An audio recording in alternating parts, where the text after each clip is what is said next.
দোয়া করার সময় দুইটি ভুল করলে দোয়া কবুল হয় না। আমরা অনেকেই দোয়া করার সময় কিছু ভুল কাজ করে থাকি। মনে রাখবেন, দোয়া হচ্ছে এমন একটা ইবাদত, অনেকে দোয়াকে ইবাদত মনে করে না। হাদিসের ভিতরে এসেছে, তিরমিজি শরীফের হাদিস, আদ-দুআউ হুয়াল ইবাদা, দোয়াই হচ্ছে একটা ইবাদত। আদ-দুআউ সিলাহুল মুমিন, সাপ্লিকেশন is the weapon of believers, দোয়াই হচ্ছে মুমিনদের অস্ত্র। আমরা অনেকে দোয়া করতে চাই না। আদ-দুআউ মুখুল ইবাদা, দোয়া হচ্ছে ইবাদতের সার নির্যাস। এজন্য দোয়া করবেন, তবে দোয়া করার ক্ষেত্রে দুইটি ভুল কাজ করবেন না। এই ভুল করলে আপনার দোয়াগুলো কবুল হবে না। অনেকে বলে, হুজুর দোয়া কবুল হচ্ছে না, এই ভুলের কারণে হয়তো আপনার দোয়া কবুল হচ্ছে না। নাম্বার ওয়ান, এক নাম্বার হচ্ছে, যখনই আপনি দোয়া করবেন, দোয়া করার আগে আপনি আপনার গুনাহের জন্য তাওবা করে নেবেন।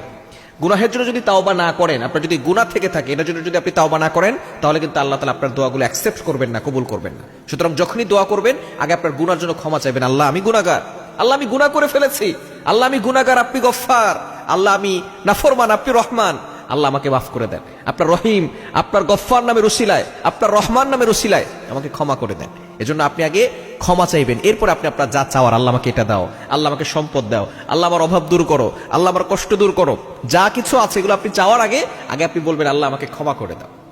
এটা হচ্ছে দোয়ার আদব। দ্বিতীয় নম্বর হচ্ছে, দোয়াতে আল্লাহর উপরে ভরসা না রাখা। অনেকে আমরা এমন আছি, আল্লাহর উপর ভরসা রাখি না যে আল্লাহ আমার দোয়া কবুল করবে কি করবে না।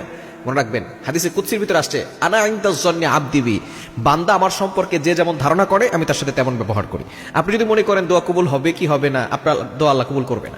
যদি আপনি ইয়াকিন রাখেন যে না, আমার রব আমার দোয়া কবুল করবেন, আমার রব আমাকে বিপদে ফেলবেন না, আমার রব আমাকে ভালো রাখবেন, আমার রব আমার সকল দোয়া অ্যাকসেপ্ট করবেন, এভাবে যদি ইয়াকিন থাকে আল্লাহর প্রতি, দেখবেন আল্লাহ তাআলা আপনার সকল দোয়া কবুল করবেন।